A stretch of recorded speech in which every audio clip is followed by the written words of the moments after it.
Sir, Shambhu sir. Hello.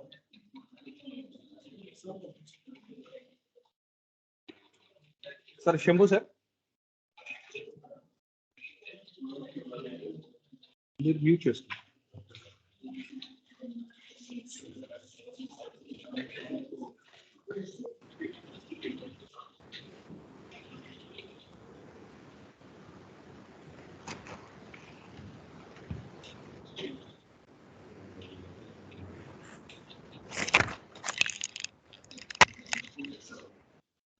Hello. Hello. Sir, please tell me, sir. Yeah, am I audible? Sir, you are very audible. Very much audible, sir. Okay. Okay.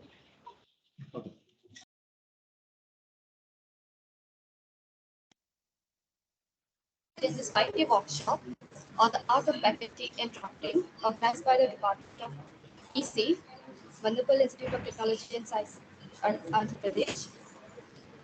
We know invention and innovations are the most crucial parameter in enhancing any social as well as economic development of nation. So in lieu of this, for the development and innovations to go hand in hand, it's very paramount for us to know regarding the patenting as well as the drafting rules. As we know, the government has devised certain rules in protecting the intellectual rights of the inventors in the form of copyrights, patents, etc. So it will be, we must be aware of all the detailed facts regarding the patent. Regarding the patents as well as the copyrights.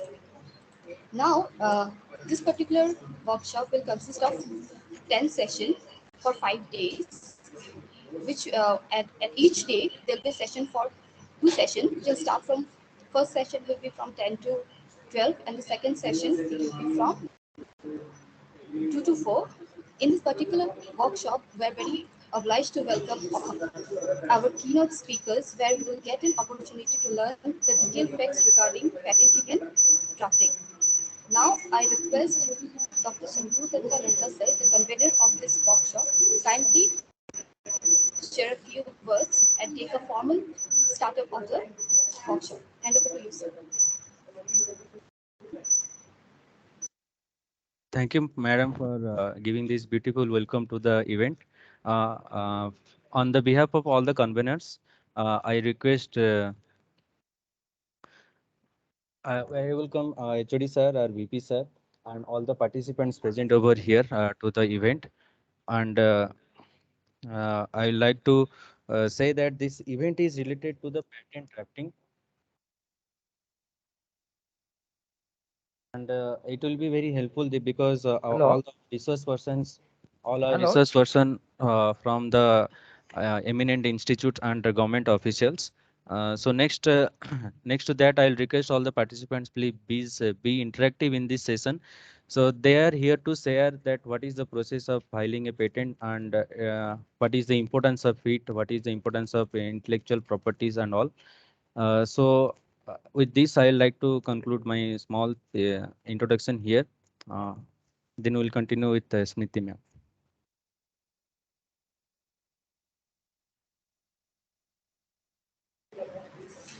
Now I request our head of the department, EC Dr. S. Rajshekharan sir, to kindly share a few words. Hand over to you, sir.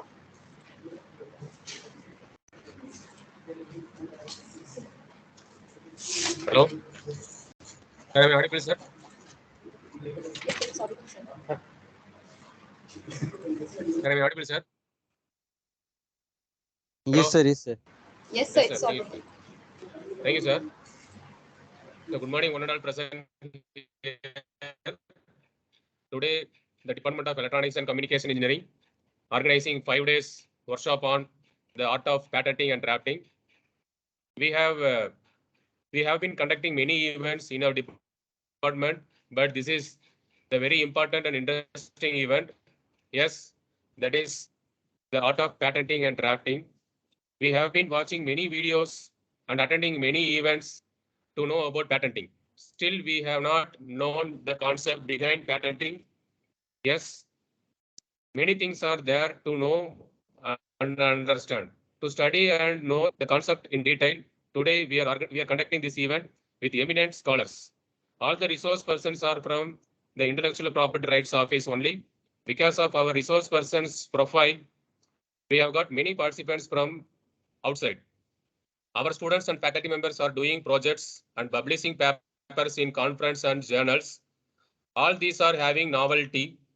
We don't know that novelty research things can publish in can patenting. Students and faculty don't know how to write and what are the documents required. Everything today we are going to see with the help of the resource persons. So I thank the resource persons who accept our invitation during their busy schedules. I thank the convener, Dr. Magesh, Dr. Sambhudatta Nanda, Dr. Sankar Prasad for organizing this wonderful event. I thank the faculty members of our department for the wonderful arrangements. I thank Vice Principal Academic Sir for his motivation and continuous support. I thank our Principal Sir for giving approval for this event. I thank management and thank you one and all present here.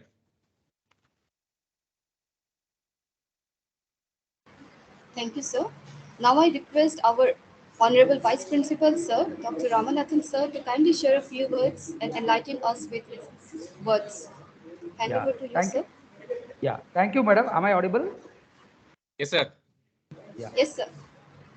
Very pleasant morning to one and all present here. Respected dignitaries, conveners, head of the department, and esteemed resource persons, I wish you a pleasant morning to one and all.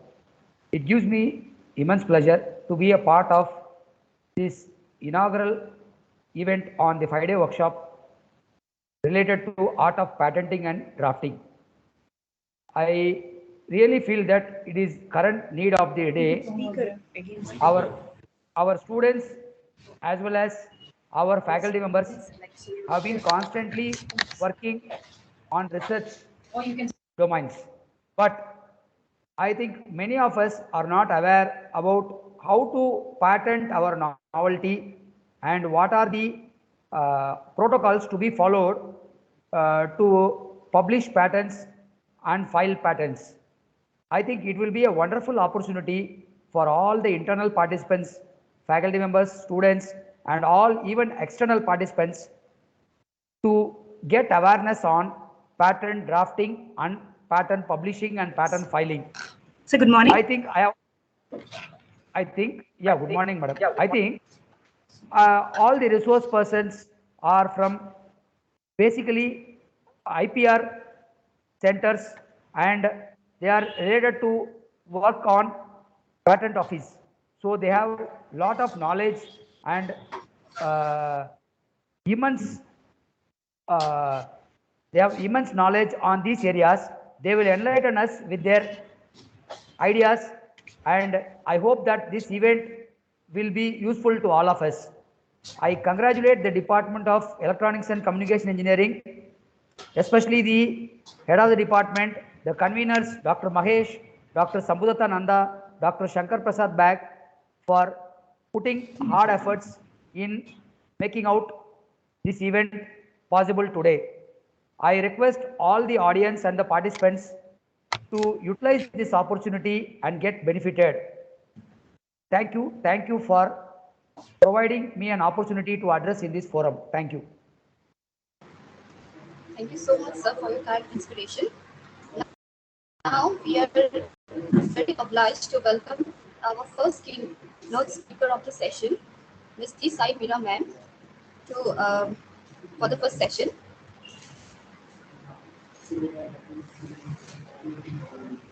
Good morning, everyone. Good morning, sir, to the principal, dignitaries, research faculty of the College of Engineering, Madanapalli Institute of Science and Technology, all the students. Very warm welcome to this session on behalf of Surana and Surana Intellectual Property Rights.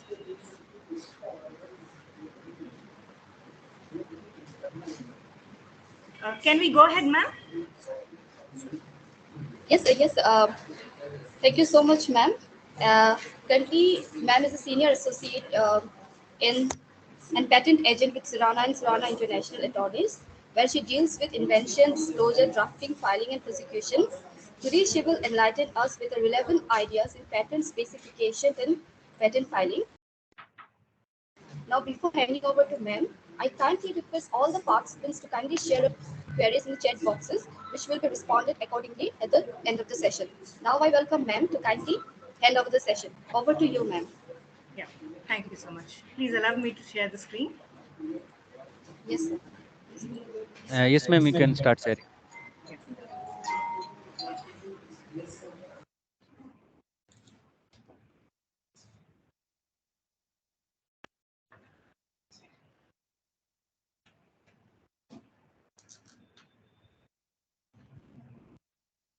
Ma'am, just give me 2 minutes. We'll start the meeting. So I need to give you the presenter access. Sure, sir.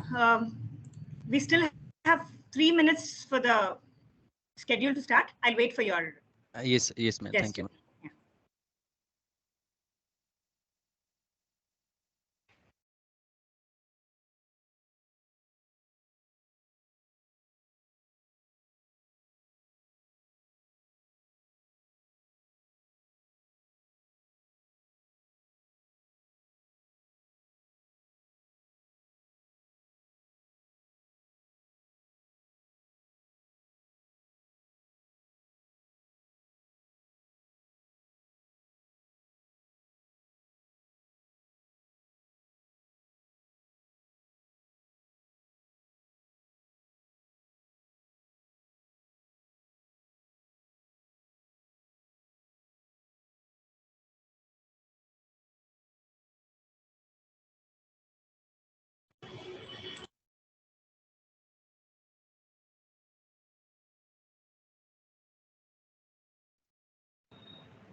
Ma'am, can you please see you are able to share your screen or not?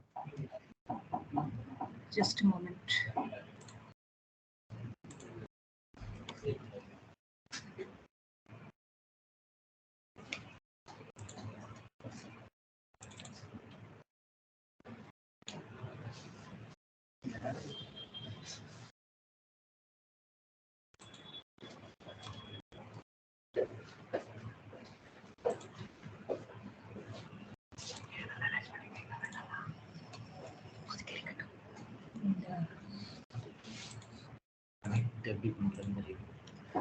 So are you able to see?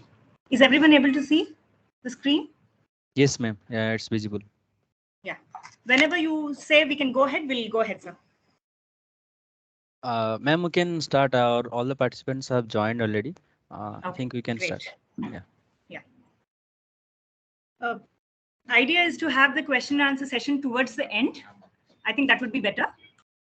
Still, you can note down points which you want to, whether it's there in the slide or you have your own doubts, any of the students, faculty, research members. You can also interrupt me if there's something very, very important that you want to ask. Okay, so yeah, let's go ahead with the first topic for the day, patent specification and process of patent filing in India.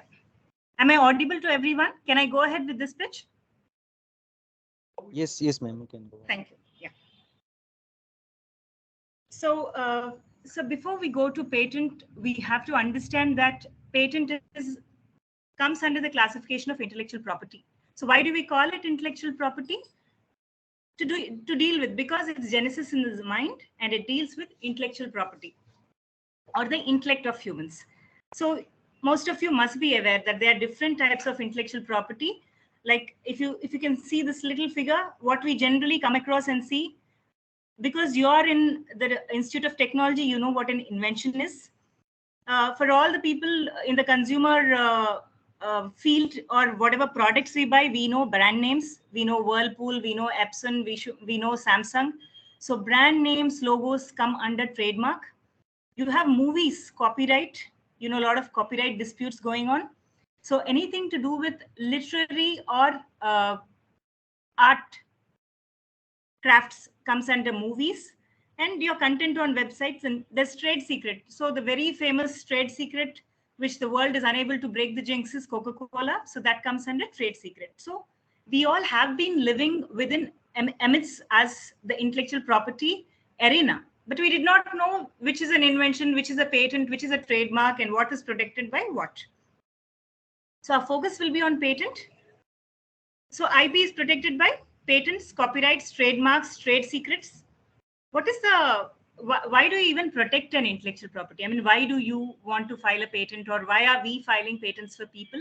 Because it's very easy to barge into others, intellectual property. So it is another tangible asset. You can barge into others' place, and if they do not, like your property, your piece of land, if you don't put a fence and you don't register the property, what happens? Anybody can claim a right saying that, I mean, so many cases. Similar is the case. So IP is also a tangible asset. So something for which your mind or intellect has given birth to, you want to protect it and says, look, this is my intellectual property. I have the rights. You need to pay me or reward me in case you want to use it. Otherwise, there will be encroachment and all kinds. So idea is, so who plays the role here? Your statutory body, which is the government. Here, because we are focusing on India, let us say Government of India. There is a Office of Intellectual Property Rights. Okay, there's a head office. There are 4 branches, which will help you get your right on your intellectual property. For example, patent. The same thing happens with trademark. The same thing happens with copyrights. But we will be focusing on patent. So it's a tangible property. Okay, what are the chain of activities? A, the genesis. So you create, you think, and you have an idea. You're working in a particular field. You want to see, the genesis could be of many types. There's a long-standing problem for which you have created a solution, which nobody has done in the world. That's the first part. There is a creation. Innovation. Innovation is constant research, like what the app companies like Samsung, and you have mobile phone companies which are constantly innovating because you want to stay in the market. Unless you innovate, you will be like, if you see Nokia versus Samsung, why is Nokia today out of the market? It was in the beginning of mobile phones, Nokia was the key player. They failed to innovate in with respect to the changes that are happening in technology. So now if you look at the electric cars, Tesla, why is it doing well? Now we are moving to a climate change issue, and you want to come into the government has regularized certain things that you can't use fuel and you have to be environmental friendly. Your innovation should be in line with the changing technology and the demand. If you do not innovate, then you will easily become oblivious to the market. You won't be oblivious, you won't be present in the market. So that is where innovation. Creation is novel innovation, something which never happened, and you are able to create an answer to a long-standing problem. Like say Google. Even till date, we are only using the Google as search engine. So the day when Google was probably invented, so that was a very novel creation. Then you go ahead and commercialize it. Okay, how do you commercialize an intellectual property? You give licenses. You have the rights with yourself, or you commercialize it by licensing it to people, India and across. So by the patent, the patent will have a term. It's a term of 20 years. So the protection will long only for 20 years from the date of filing. We'll cover more on that. So you're able to protect your right. And then enforcement. What do you mean by enforcement? See, you have a right. You should enforce patents. See, there is a clause in the Indian Patent Act which says that you have to constantly keep working your invention. The patent office also asks you whether you're working, whether you're not working the invention, why you're able to work or not able to work. If you're able to work, what is the revenue that you generated? So enforcement is, see, by getting a grant, a patent life doesn't end. Okay, suppose you're filing a patent today and say after an year, you're able to get your patent grant. What happens is you have to continuously pay renewal fees up to the 20th year. So that is called enforcement. You're paying the renewal fee, you're keeping your patent document alive, and you're working it. This is enforcement of a patent.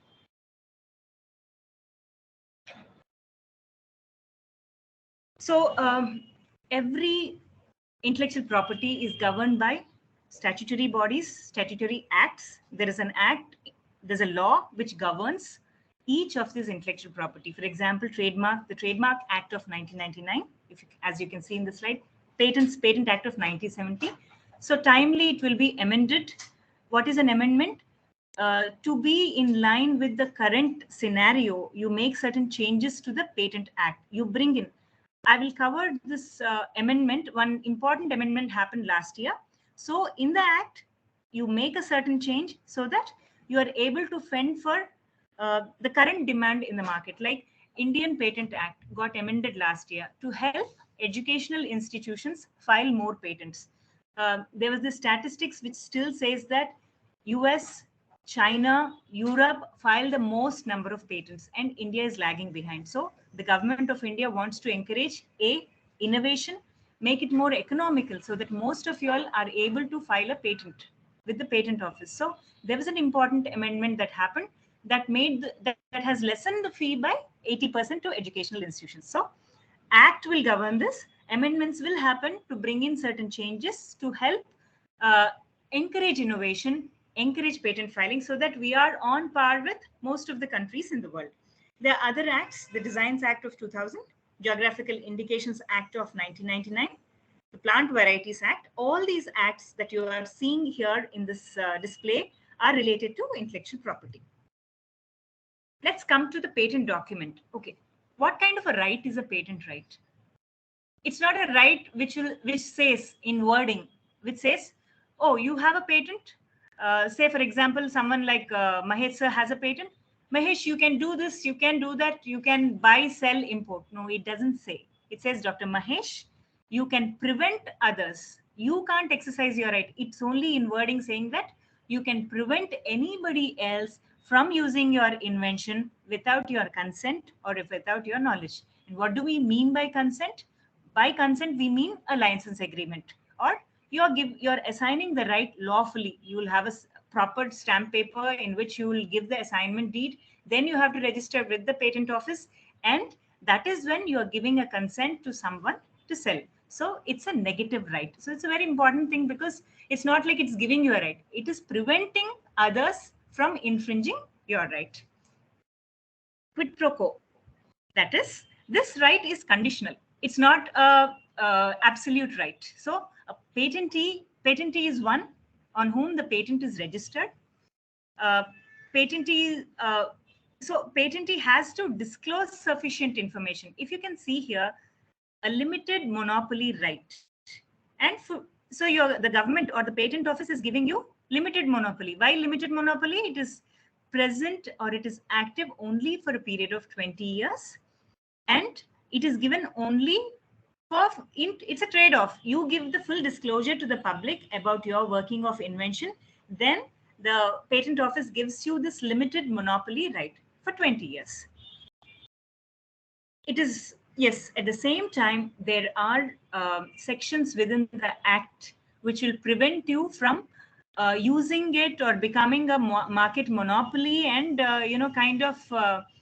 exercising it negatively. Because there are many cases where if it is detrimental to public, it is not helpful to the public, or it is causing some kind of a disconcert or a discomfort, in that cases, government always has the right to revoke your patent. That is, your patent rights can be taken back. So it's a statutory right for an invention granted for a limited period, that is 20 years, to the patentee. Patentee is the one on whom the patent application is granted. It is granted by the government in exchange of a full disclosure. See, I want to raise a very important issue here, where we have inventors, researchers, and students scared that they may, if they are able to reveal in entirety, if you reveal your full invention, then it is in the public domain, then somebody may copy. To all those who are listening to this session, patent itself is a monopoly right, okay, which is used in a good sense, and you can always file. Now, even India, we are promoting infringement suits. That is, you can immediately give them a notice saying that, here, I have a patent, you are infringing my right, okay? The moment you file you have multiple mechanisms.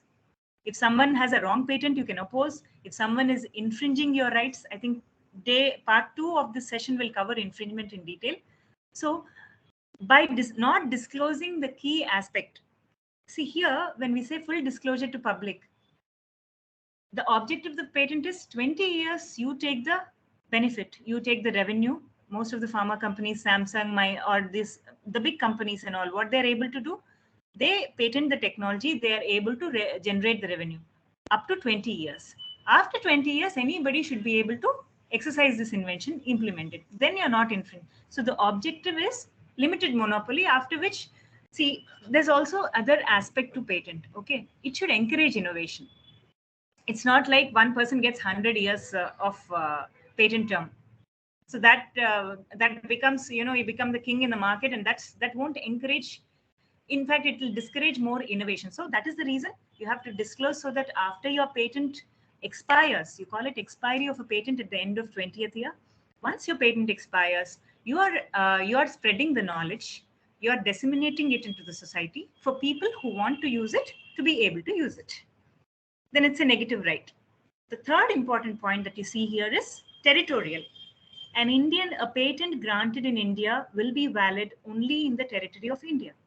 You cannot exercise a patent that is granted in India in America, Europe, Japan, or China. It is territorial right across the world. So if you want patent in any country, you should be able to file the patent in that respective country. But the protection pretty much remains the same. It is 20 years from the date of filing across the world.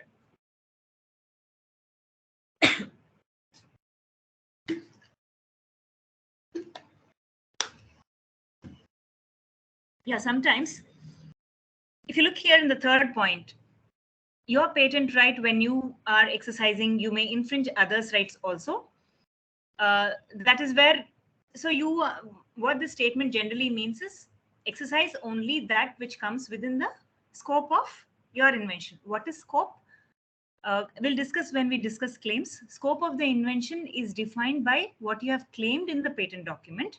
And when you exercise your patent, you have to stick to what you have written in the patent document. Otherwise, you will be infringing others' rights. Yes. So what is the trade-off here for people who are filing patents? So it is protection of your creativity. Then, as we said, it's continuously promoting innovation. If you look around what's happening, Samsung has recently come about with a foldable mobile. There is another company after Samsung which has made slight improvisation to come up with another variant of the mobile. So everybody wants a patent right, a patent which is now which will protect your right. You want to take the monopoly. Although it is 20 years, I think this fast changing technology, they will be able to generate revenue in no time, say 3-4 years. Then you don't mind even if it becomes obsolete. But these 4 or 5 years for these kind of technology, for some technologies, it will be 20 years. But for some technology which is fast changing, you should be able to make big revenues in, like, the upcoming market, artificial intelligence and, mobile space. All these inventions, there is consistent and constant innovation. You must be much more aware than I am. So you are accelerating technology, industrial development. If you see, we are accelerating now. We are all on the path of electric vehicles. There is a constant churn to bring out new technology. And we ourselves are pursuing a couple of electric vehicle manufacturers that, since this technology is a niche area, if you're bringing about something new, you should definitely patent it. So what it does, it is helping in industrial development, it is helping innovation, it is helping creation. It provides exclusive rights to the invention and affords protection against unauthorized use. Absolutely. Nobody can use your invention once a patent is granted without your consent. Then the other purposes for researchers. For researchers who are in any field, it could be pharmaceutical, it could be food technology. How do you know what the world has worked in the past 100 years? Go back, I think first patent was filed somewhere in 1906. The concept of intellectual property is way back, like 300 years back, where baking, they wanted to give a certificate for some baking product in some European country. So what it is doing is, even we go through patents to understand how a particular technology works. So understanding meaning of a patent specification. Is there a global patent? One patent which you can exercise across the world? No, there's no global patent. There is a mechanism which we will discuss in the last 10 slides, which is the PCT or the Patent Cooperation Treaty. Now, why I call it a mechanism? It is a window. It is an institution, the World Intellectual Property Organization. And we all, including India, there are 156 countries which are signatory to this treaty. So what happens? There is something called as a PCT application, which will help you enter into 156 countries, and you can choose which country. But the prosecution means from the date of filing to the date of grant, the process is called as a patent prosecution. Patent prosecution is governed by individual country law. Like Indian Patent Act, you have US patent law, you have European patent law, you have Chinese patent law, you have Japanese patent law. So PCT is a facilitator. Single application you file in India, then go to WIPO and file a single application in PCT.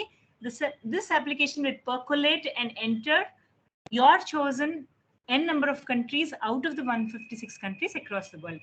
But there is no global patent where one right you can exercise in all the countries. So you have to obtain individual patent in individual countries, sir. So what can be patented? It is a broader classification. Anything that you see around which comes under the category of a process or a method or an apparatus, a device, article, composition of matter, which is not natural, which is not composition of matter is something synthetic that you have created in your laboratory. Physical mixtures, not mere mixtures, but whatever you make in your laboratory, which has some technical advancement. And if you make an improvement over the existing art, something which is there, and you have made a very novel improvement on that, you can go ahead and. So this is a broader classification. Everything that you invent mostly falls as a system or a device, an apparatus of doing something, or a method of doing something. Usually in process and method, it ends in product. So broadly, we can say in India, we have product claims or product patents.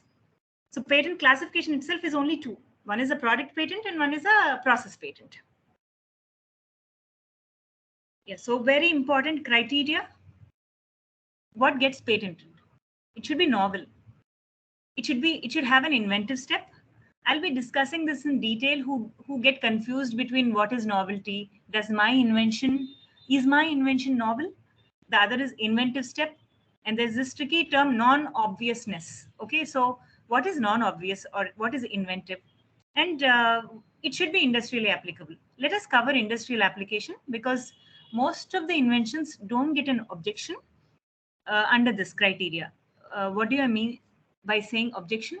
See, when you file a patent with the patent office, the first three things that they check, the examiner, there are examiners in the patent office who will examine your patent. It's not that we apply and they will straightforwardly grant. So when they examine, you call it a first examination report. There is a proper examination that goes. They will check your patent under three categories: novelty, which you see in number 1, inventive step or non-obviousness, and industrial applicability. Then the very important 2 sections are we will cover. Now, every act across the world, Indian Patent Act, US Patent Act, they have, see, act is something which is territorial. So Indian Patent Act will define key, things which are A, B, C, D cannot be patented in India. Like if you know, there are many court cases against pharma patents. Why is that happening? A big pharma company files one patent, then makes a slight manipulation, brings in a second patent, then another manipulation brings in a third patent. It is called evergreening of patents. What is happening?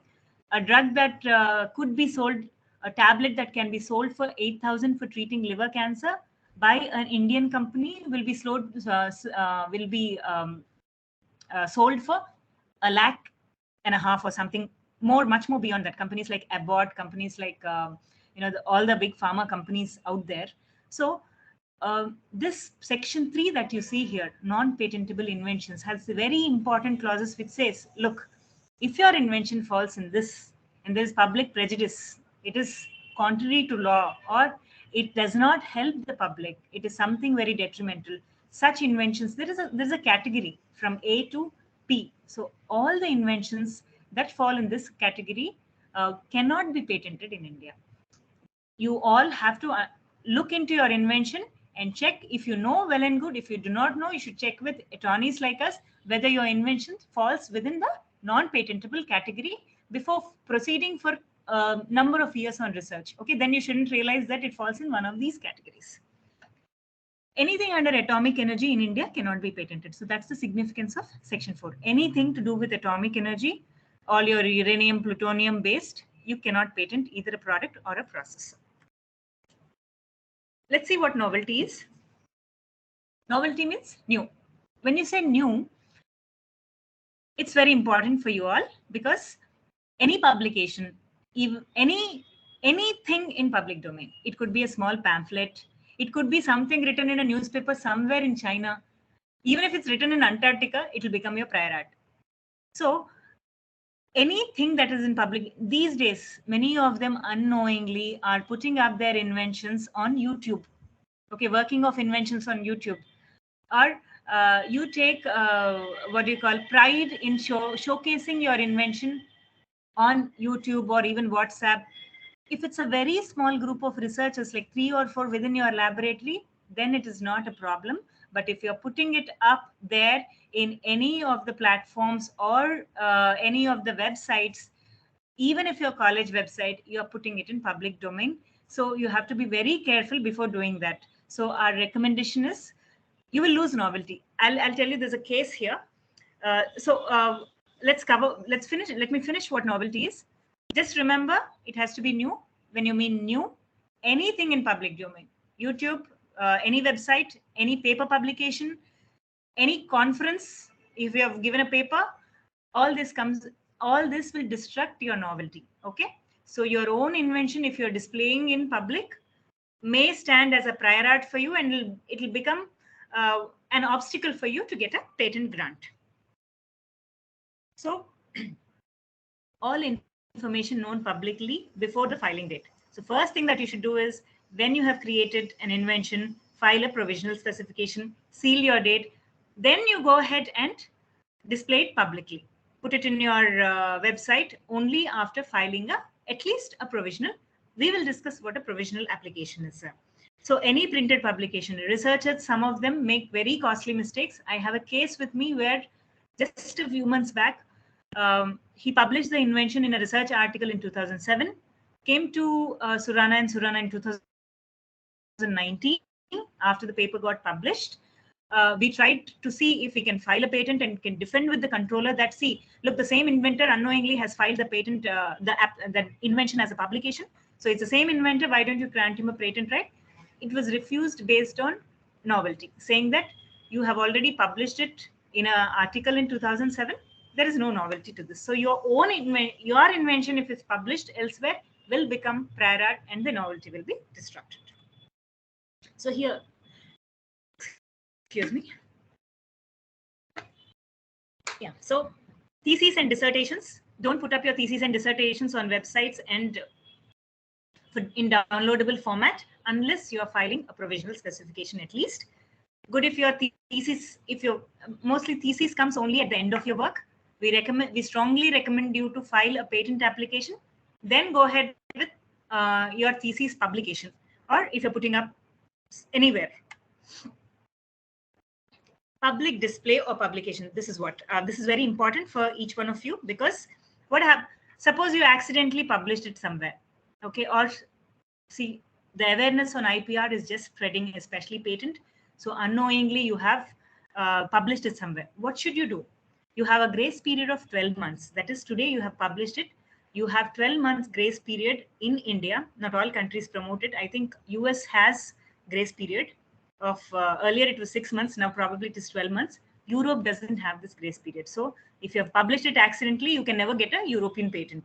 So the emphasis, why I'm emphasizing this is certain policies or certain rules you should know very well when to publish and how, whether to unknowingly, you shouldn't put it somewhere where it becomes public domain and it will damage your, your prospect of getting a patent grant. If at all you have published it within the next 1 year, you have to fast track your application and file for it. We'll cover what the term prior art is. Most of you all may have come across the term prior art. So what is prior art? Prior is anything before. What do you mean by before? I file a I have an invention with me, or you have an invention. Excuse me. January 1st, 2022, you filed for a patent application. Anything filed up to December 31st, 2021 becomes your prior art. Okay. So this is what is, so when we say prior art search, usually we use the term prior. Shall we do a prior art search for your invention, sir? Why should we do a prior art search? Usually you should do a prior art search when you think of an invention, because I'll give you a simple example. One researcher made a hand sanitizer in COVID.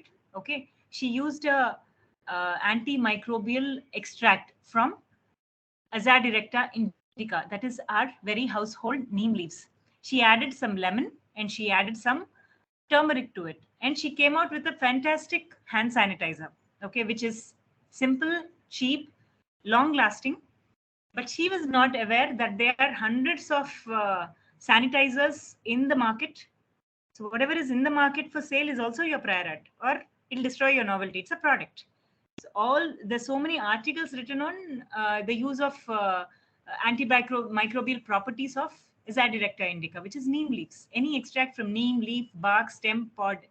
So that is the reason. This is a very simple example for you to understand that before you continue working on some invention, you should see, or you should seek what is there, whether somewhere a document was published. Is there a patent filed? More tricky for the Southeast Asian countries, where countries like Thailand, China, Japan, you don't get English translated documents. You never would know if a patent is filed.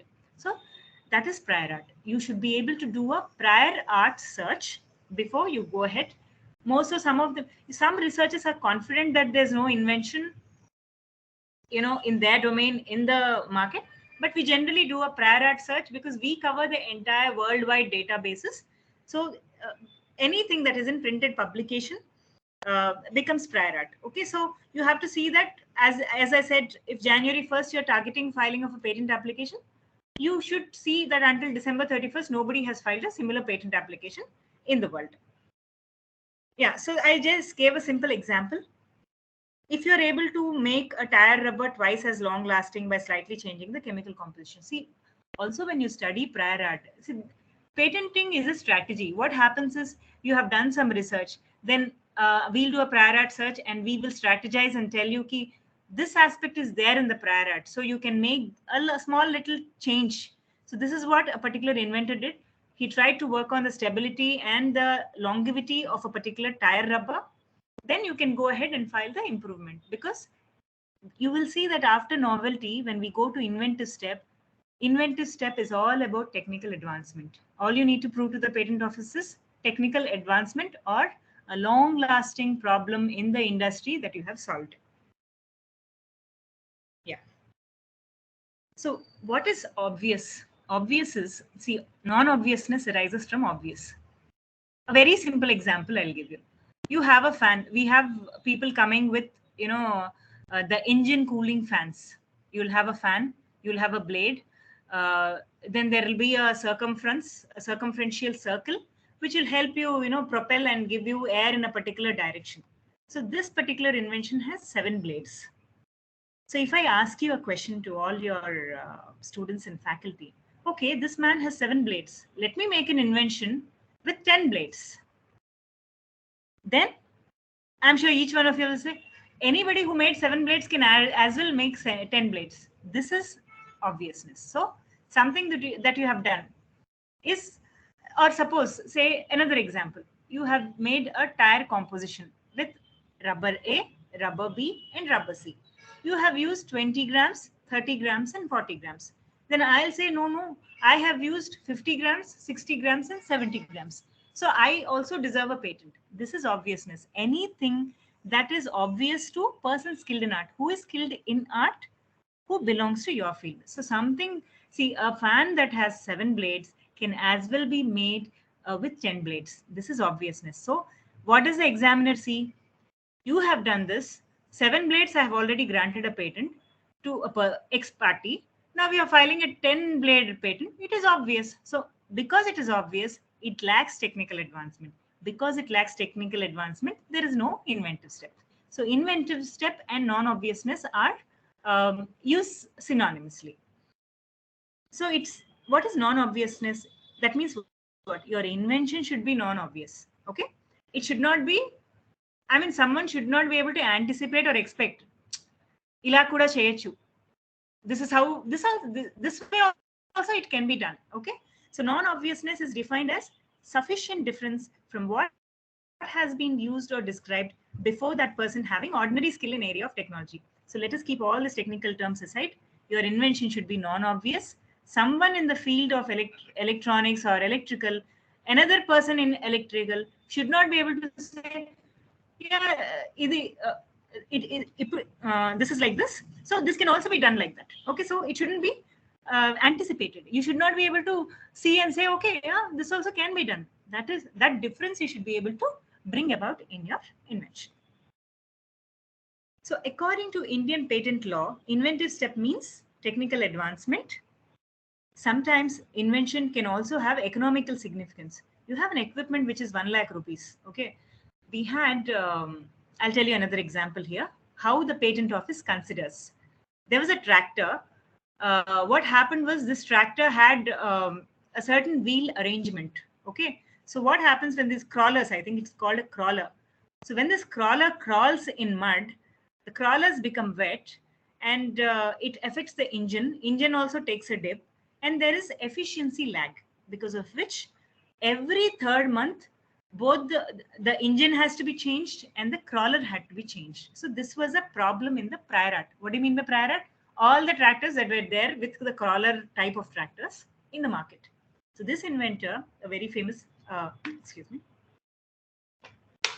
very famous tractor manufacturer in India, what he did is he overcame this problem. So he lifted it up and gave a certain arrangement using shafts and gears and all the different kinds of arrangement, although it was an arrangement. So whatever he devised, he reduced the maintenance of the tractor over a period of 1 year. Earlier, when every 3 months you have to change the crawler and the engine, the farmers could prolong it to 8 to 9 months. So patent office will also consider economical significance. Here there is a technical advancement, the patent office said, because there's a long-standing problem with the crawlers. Okay, they go into the slush and they, you're unable to run it. So this particular invention has addressed via technical advancement, that problem was resolved, and that's how it made it non-obvious. Industrial applicability, there's nothing much to discuss. It is just examined to see if your invention can be used by the industry to which you belong. Okay, most of the inventions never receive any industrial applicability objections. So this is section 3 of the Indian Patent Act, which I was mentioning, where you have a certain category. I'll quickly run through this. Okay, let us not focus on the terminology. I'll just give you simple examples where what can definitely not be patented in India. What cannot be patented in India is non-patentable. A, frivolous or obviously contrary to well-established natural laws. I have a simple example. If I say that a magnet North Pole attracts a South Pole, right? Then a particular inventor comes to me with a device where says, no, North Pole is attracting North Pole here. It is not repelling. So that kind of a claim, which is contrary to natural law. So gravity or some machines which, you kind of tend to prove anything contrary, opposite to natural law, that cannot be patented. Anything. The second one that you see is prejudice to human, animal, plant life. If you exploit an invention, if it is detrimental to human, animal, or plant life. Simple example are our weapons and ammunition. You can't file a patent for a gun. You can't file a patent for a knife. Okay, you can't file a patent for things which cause damage to public health and morality. Okay, third, a mere discovery of a scientific principle or formulation of abstract theory. There is some organism or there is something in the solar system that we did not know. We have just discovered it, but it was there for many years, like thousands of years. anybody cannot claim that that is their invention. 3D is very important because for the pharma field, for all the people out there who are into the field of composition claims, that is, you make compositions. It could be tire composition, it could be rubber composition, it could be a reagent in the laboratory, it could be pharmaceutical composition. New form of a known substance. That is, if you're working, any one of you working on crystals, a new crystal structure which has a X pattern of diffraction or a Y, a data like, it has got a different HPLC report, analytical report, unless it proves its efficacy. If it's for pharmaceutical purpose, efficacy for that purpose, like it is more helpful to mankind, it treats a disease better, and that treatment to a disease better is attributed to its structure, provided with the data only can be supported. I'll take specific questions of this section, if any, with any one of you all who are working on compositions and you have any doubts pertinent to it. Mere admixture there's something called as mere admixture. So you mix A, you mix B, and you mix C, and you say, see, I have made D with A plus B plus C. Can I patent it? Yes, you can. But all you have to show is, by mixing A, B, and C, I got a better result in the outcome compared to only A, only B, and only C. We have a lot of herbal compositions which show this. We have a lot of pharmaceutical compositions which shows this. We also have some, I remember someone added a leaf extract to a biodiesel. A leaf extract to a biodiesel, which increased its efficiency and it decreased the carbon emissions.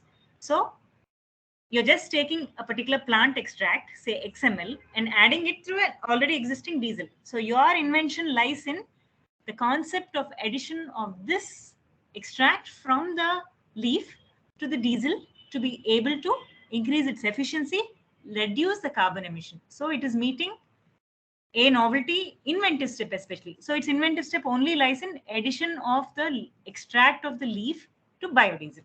Okay. So this is a mere admixture. So nobody can contest that the leaf extract was added to biodiesel. What is the invention here? Then he will show the data saying that synergistic effect. When I add this leaf extract to this biodiesel, its efficiency increases, the carbon emission reduced. I give them the data and I take the patent grantor. For all the mechanical people out there, section 3F is very important. Mere arrangement, rearrangement of duplication of known devices. Simplest example, you have a cycle, you have a torchlight. You take the torchlight and attach it to the cycle in the front and say, look, I have made a cycle with a torchlight, a light emitting cycle. So this is just a mere arrangement and rearrangement. One more example that I like to state here is, if imagine an equipment which has shafts, gears, you extend the gear, you extend the shaft, you rearrange its position. Say it's in Z shape and you have made some other shape out of it and you try to get a patent grant, it will be rejected saying that it's mere arrangement and rearrangement. Juxtaposition, you're putting one component of a device beside another component, binding them together, probably unless you have a technical advancement there, you will not be able to. This is mostly for the 3F is mostly for the mechanical devices. Yeah. H, method of agriculture or horticulture. See, you cannot patent in India. You have Plant Breeders Act, but you cannot patent in India a method of propagation of plants or something to do with horticulture.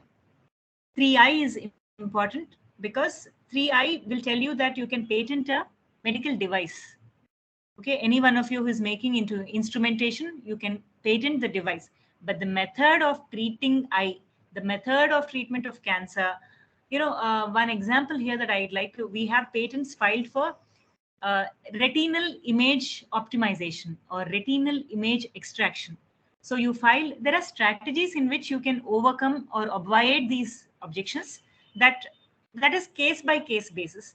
These are the broad classification under which a patent cannot be filed, section 3. But we have methods in which you are able to, get a patent grant for, say, we have grants for medical devices. We have grant for we don't have a method of treatment, but for example, we had a grant for a vaginal device for estrogen therapy for a patient, then that device is patentable. You can patent your pharmaceutical compositions. So, but the method of treating a disease, a method of doing a surgery, say tying a knot, tying a surgical knot, but you can file a patent for a instrument. You can file a patent for a diagnostic kit. So this is one aspect. Plants and animals in whole. So any plant, animal, microorganisms, the reason being they're naturally occurring. Okay. So the controllers and examiners are very clear that plants, animals, microorganisms, unless you have intervened with them in the DNA level, you have made some changes at that level, then you can ask for a grant and not otherwise. Literary, dramatic, musical, and artistic works. These cannot be patented, but you can go and file a copyright application for it. A mere scheme or rule or method of performing a mental act. Sudoku, simple examples. Method of meditation, method of problem solving. You see these human calculators who are able to do mathematical calculations. So you can't say I have devised a method of doing a mathematical calculations. We had a particular inventor who created a psychological or psychometric test. He had a pack of cards. So this pack of cards is given to, I'm giving you to understand, I'll give you a simple example. This pack of cards has some options written. What if in a certain use case, someone knocks at your door? Will you help them? Will you not help them? Will you trust? Will you not trust? He wanted a patent for it's at the end of the game, it is able to identify your personality. It is identify your, it's a psychoanalysis test. So such patents which deal with something to do with a mental activity cannot be patented. Presentation of information, your circuits, integrated circuits, not the method, but the topography. Section 3P is traditional knowledge. See, India is traditional knowledge is Ayurveda, Unani, and all the traditional medicine, Natu Marundu, that we call in Tamil Nadu here. Okay, all the inventions that deal with, plant extracts, indigenous knowledge, which was there for 100 years, like turmeric, neem.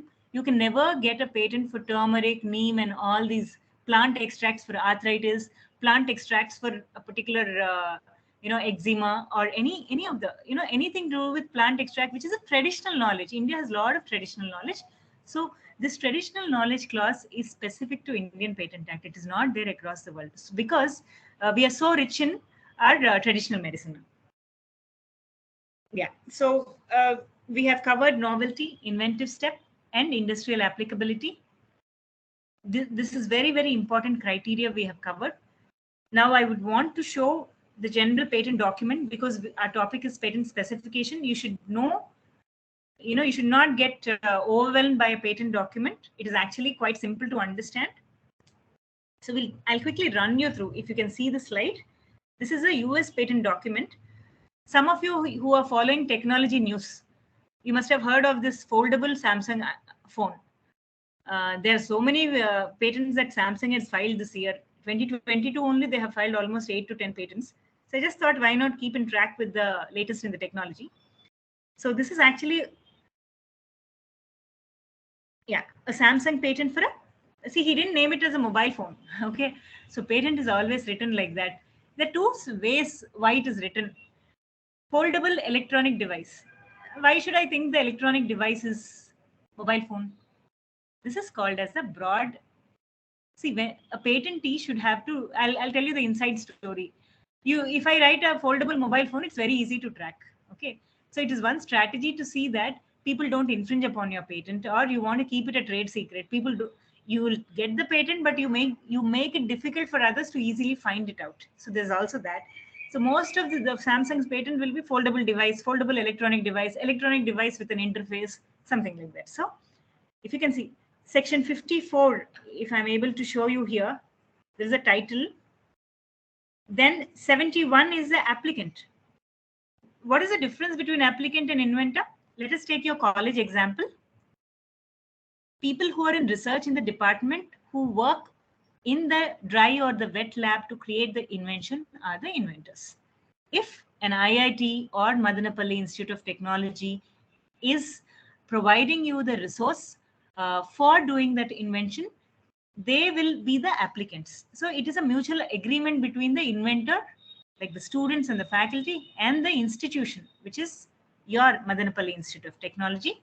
So if you file a patent tomorrow, the Institute of Technology becomes the applicant, and inventors are individuals who were party to the invention. So that is the difference. But the rights will lie with the applicant. So that is the US application number which has been circled. What you see is filing date. I've been talking a lot on filing date, first filing date and all. See, if you look at this patent, bottom down, patent was first filed in Korea, KR. On the left-hand side, if you could see, April 23rd, 2019. So what did Samsung do? The origin of the invention was in Korea. Probably Samsung is a Korean-based company. So first filing date is Korea. Then he filed within the next application he filed in US. So it is 20 years from the priority date. He has just taken the priority from the, see what happens is inventions, some improvisation he must have made between the 2019 and 2021, because if Korean was the first application, within 1 year, he is supposed to file the USPTO document. So it is 20 years from this filing date is his, if at all it's still in the application stage, if it gets granted, it will be 20 years from the first filing date. On the right hand top side, you will see in 10, number 10, publication number pub.no. That is the application number 2022-0043-481. When it gets granted, it gets converted to another 7-digit number with B. So anything that you see as B only is the granted patent. This is still a patent application. Then you have here abstract.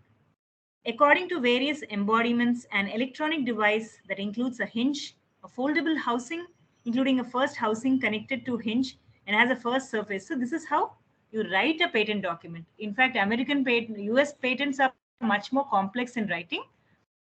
In India, we don't use complex languages because controllers want it to be very clear, crisp, and precise. But US has a different trend, and we cannot prosecute a US application from here. It has to go via a US attorney. So there is a different language that goes in a US patent. Please observe this drawing. You cannot file anywhere across the world. Images are discouraged. You can't put your invention's LED image or a photograph and get a patent grant. Drawings are usually in this format in India, in US, or anywhere. So these are your engineering line drawings, and this is how they go. So the next page of the specification, the cross-reference that you see on the left-hand top corner is only with respect to US, where it is required by the statutory law that you have to tell what are the prior applications that were filed. And this is, US has a different line. It has continuation application. You can continue applying for a similar patent one after the other. So then they'll go ask you a reference for the examiner's key, how many patents for the foldable electronic device you have filed. So here he's saying the application is in continuation of an international patent application filed in 2020. So what he did, he filed an international, like I mentioned, he first filed a PCT application and then he filed this US application. Any doubts with respect to this, I'll take it up and we can have a discussion on that. So for now, I'll move forward with what is a original application, and so that we don't deviate from this aspect. Then comes your background. See, notice one very important aspect here. Field of invention exists in all patents. So you have to broadly give it which field of invention it belongs: electronics, electrical, pharmaceutical, food technology. Because controllers initially, when you file the patent, they will put it in a particular field of technology based on your abstract and the field of invention that you have mentioned. So by not mentioning your field of technology correctly, it will fall in. I know patents which are pharmaceutical and which went into electronics department. Okay, so you have to be very clear. I mean, if you write the patent also, or if some attorney is writing, you have to review your patent document, because based on the field of invention, the patent office will allocate the patent to a particular department. So you don't want to, and it's very difficult to move the patent from one department to another. Yeah. Then notice the description of related art. What happens in related art is prior art. So here, what we generally write is what all has happened till this point in time in this field, in the invention. Usually we cite here, I'll show you patent documents. We cite in description of related art 1 or 2 patents which are close to your invention. The best way to write is in prior art or the background art. In India, I'll show you Indian document. Background art may what you write. See, there is a biodiesel in the market. There is a biodiesel that has been patented. Indian patent application so and so or US patent. See, background can be any patent application close to your invention. Then you'll go ahead and say, sorry, this invention did not show this solution. So here is my invention, which is giving you a problem to this solution. So accordingly, I'm providing you the summary, the detailed description, and the claims. Summary is as it is summary. It's a simple paragraph which will summarize your invention and key aspects. Yeah, so this is how the patent document is. You have brief description of the drawings. So all the drawings will come under one category and you have to sequentially address the drawings. The same is the case with Indian patent document also. Then once you sequentially give the drawings in detailed description, please observe para number 1, figure 1 through 17. So each one in reference to figure 1, this revise. In reference to figure 2, each of the drawing. Can you please see the reference numerals here? 201, 202, 203, 200. Your description should have reference to all the reference numerals in the drawing. In reference to the figure only, your description should be drafted. Then the most important part, the independent or the principal claim. Okay, the claims.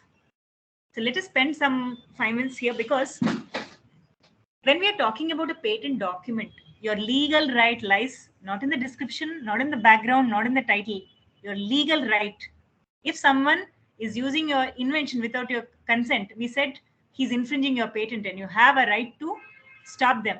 So what helps you stop them? What will your lawyer or your attorney put forth the patent office, followed by the high court?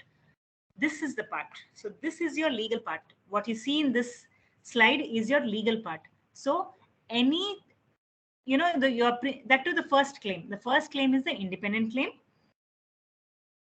You should know what the structure of the claim is. A claim is a techno-legal part. It is the heart of the invention. This is what gives you the legal right. See, whatever you have written in description will not help you fight a court case. Whatever is in the claims only helps you fight a court case in case of infringement. So be very, very clear of what should come into your claims. So look here, you have an electronic device. I'll just quickly discuss the components of a claim.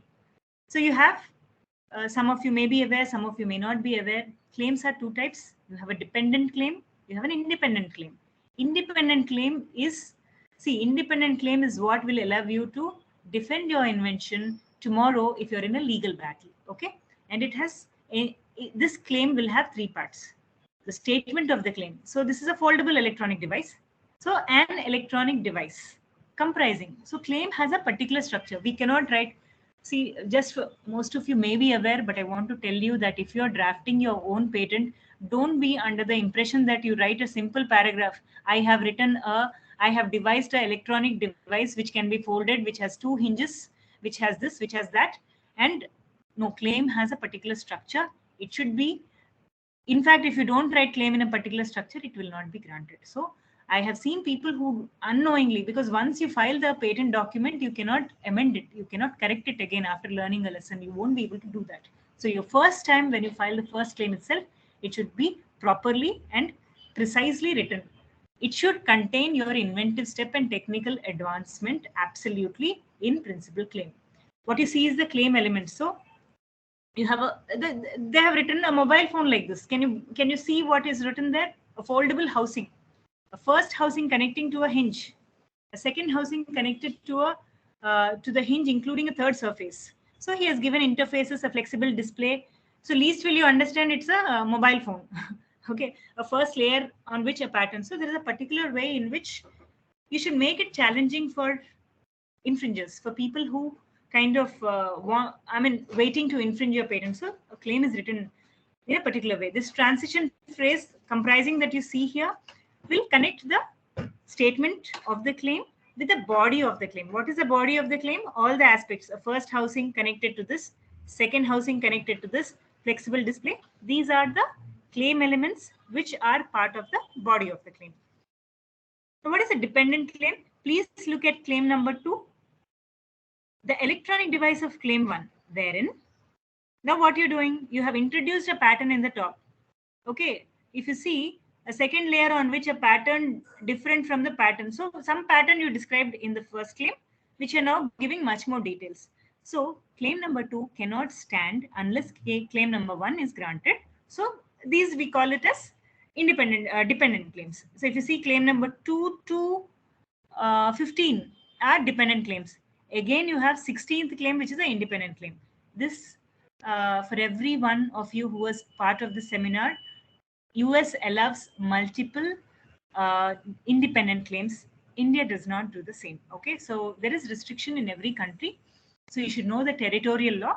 I'm just giving this for your information. Yeah.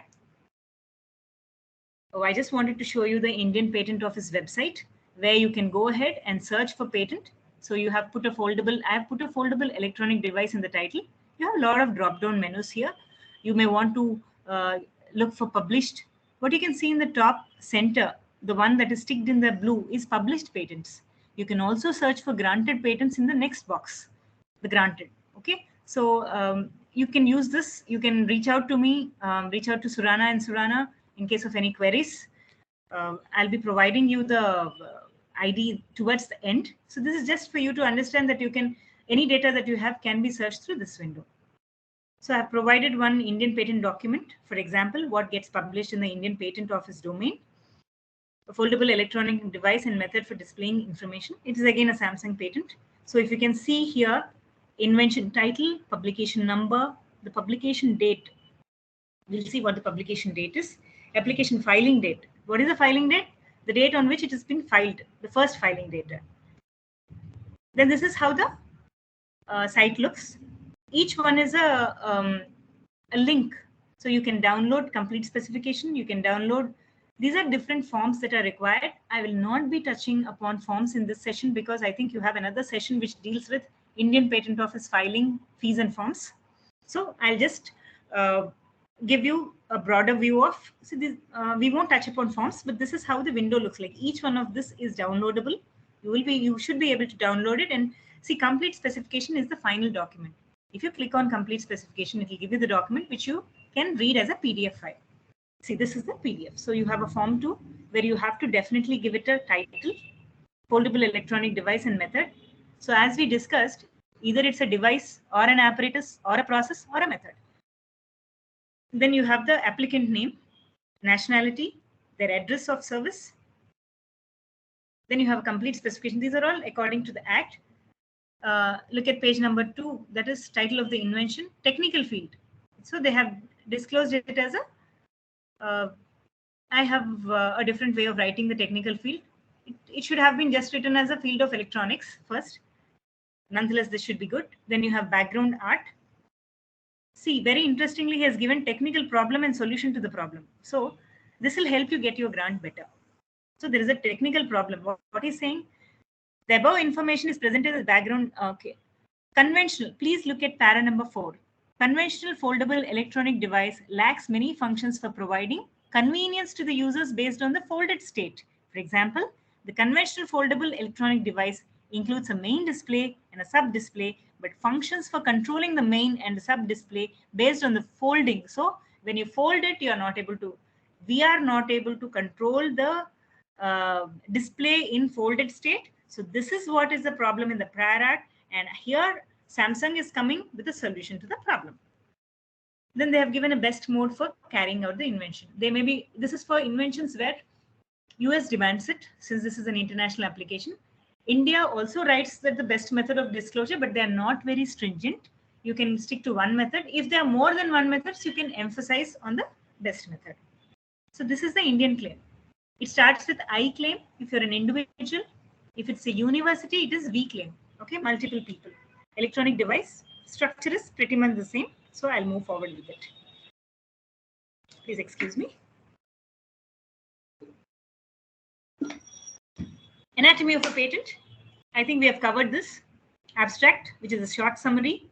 Written description. How does it work? Write in tandem with the figures. And how does your invention work? What are the parts? In drawings, please remember you need to give exploded view. The more number of views, the easier your patent will sail.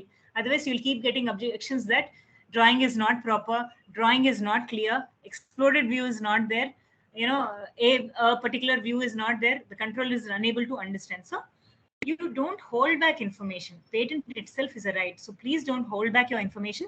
Provide clear drawings, line drawings.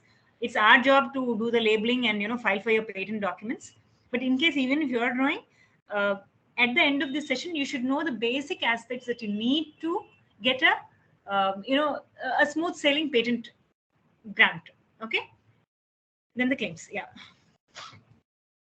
So what happens if you get a patent? Yes, it's a bundle of rights. You will be able to exercise it. I think it's time for remuneration once you get a grant. I'm sure there's a lot of respect for, in your field of education also, there's a lot of respect. It's not easy to get a patent grant.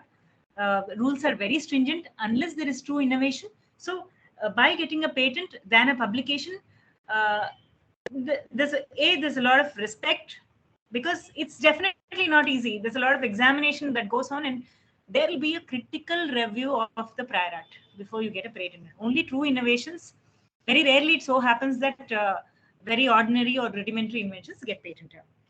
Then you can license it, you can sell it. See, this is like an intellectual property. Now, India is also moving forward. We have IP valuation for big companies. So your valuation, there are companies in which the IP valuation runs into hundreds of crores. I'm talking about the big companies. Nonetheless, we have inventors who have, made simple inventions which they could market. They could make the revenue. To tell you, I have a rural inventor Surana had filed a patent for, who made a household chulha, a stove, which has reduced carbon emission, which made in rural. He has sold that particular stove for 4,000 rupees. So you are able to exercise your right. You are able to generate revenue, and you are also able to stop people from reproducing it in a wrong way. That is, if it's infringed by an opponent, you can stop it. Okay. Does a patent give you permanent rights? No, the right is only for 20 years. Can it be, once granted, can a patent give you permanent right? No. Anybody who is interested can file a, suppose you're in the field of electronics, from the date of grant, within the next 1 year, any person from your field can file an opposition for your patent on umpteen grounds. We'll discuss that.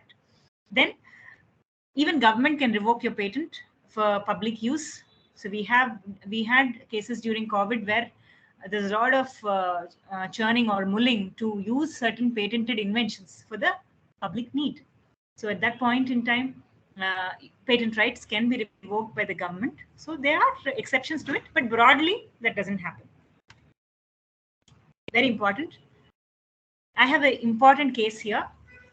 We have two tire industries. Industry 1, say A, did not file a patent, but was using the invention. It was their brainchild in 2016.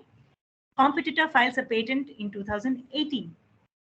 Now, in 2021, a company comes to us saying that, see, look, I have data, I have laboratory records that 2016 I invented it, but our competitor somehow got it and filed a patent, which is now on the way to grant. Can you transfer that right to me, or can you revoke his patent and get me the grant? The answer is no. Patent always follows a first to file. If you have invented it today, please go ahead and file, because patent does not follow first to invent. It only follows first to file.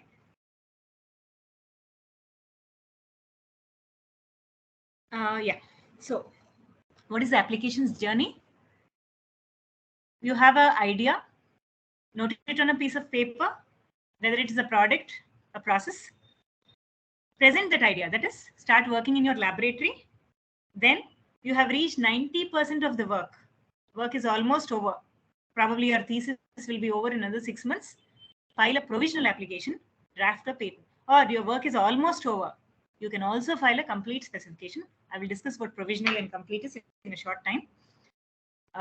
Then draft a patent application, file the application. Then it will undergo prosecution in the patent office.